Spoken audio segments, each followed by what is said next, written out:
I'm Marlene Hernandez. And I'm Colleen Bayes, and we're here at the U.S. Botanical Garden in Washington, D.C. to celebrate National Public Gardens Day. It is so beautiful today, and we are so lucky to have beautiful weather. Can you tell us about what a public garden is? Sure. A public garden is a place for everybody to come and visit, and they can see plants from their local area, and they can see plants from many places around the world.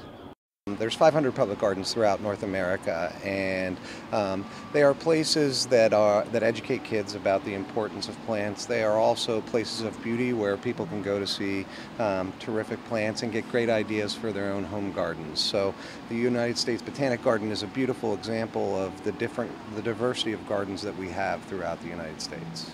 So what special events do you have planned here today for National Public Gardens Day?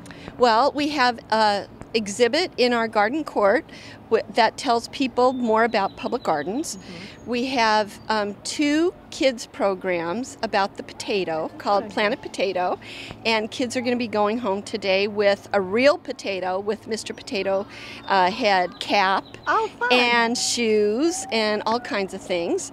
And also kids are going to get to pot their own plant. They'll have pepper plants, and that's from the same family as the potato.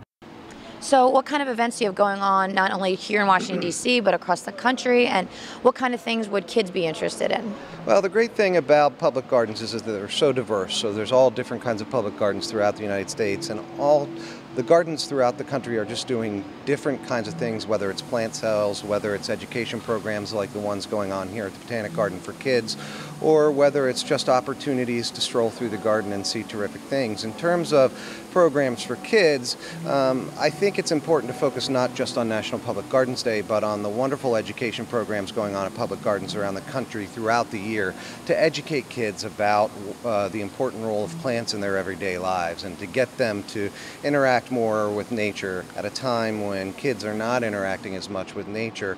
Public gardens serve as a great opportunity for kids to get out and interact with the natural world. Now, if kids are not here from the DC area, how do they find out if there's a public garden in their area? The easiest thing for them to do is, if they have web access, to go to the American Public Gardens Association website, and then they can plug in their state or their community and find the public garden near them. And there literally are public gardens everywhere. Lee, can you tell us a little bit about the Botanic Gardens? Absolutely. The United States Botanic Garden is a fabulous place. We're located here in Washington, D.C. We are open every day except Christmas. We are free. We're open from 10 to 5, and I encourage all kids to come down to the Botanic Garden. We are right now in one of our outdoor gardens within the conservatory. We have the conservatory, we have Bartoli Park behind us, and we have the National Garden. We have a room that we call the Medicinal Room, which is filled with all plants that take care of us.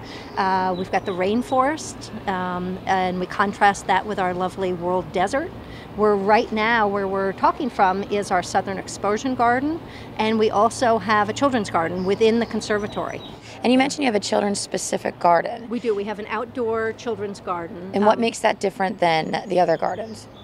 Well, we are actually a museum, and we get many, many visitors, and so often a lot of children and school groups will ask, how do we do a field trip to the Botanic Garden, and how do we tell our kids they can't touch the plants? Because if everybody touched the plants, they wouldn't survive. But the children's garden is really designed for exploration, and often the gardeners will put plants out for the children to actually take and put into the earth, and so it's a little freer. It's a place to get a little more hands-on experience. The First Lady, Michelle Obama, started her own vegetable garden with local elementary school students here. Have you noticed a spike in interest of kids who want to start planting? Absolutely, yes. And it was interesting because we have at Christmas time here a display of different famous National Mall buildings. One of them's the White House. They're all made out of plant materials. Wow. And this year we added the Obama Girls swing set and a vegetable garden. Kids love the vegetable garden. And we've had a lot of kids come who are interested in planting their own vegetables, how do you grow them, and wanting to really eat fresh, organic, healthy foods. And the interest from kids in saying, gee, I would eat something green has gone up tremendously. So we're thrilled about that. And what's your favorite part of the garden of all of it? It's the children and the plants, and I think that they really are protectors of the earth, and it's that falling in love with.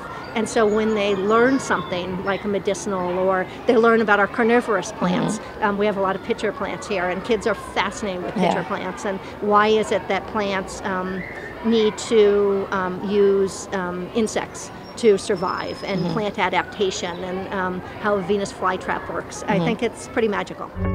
For more information on anything you've seen or heard today, be sure to check out the websites at www.usbg.gov.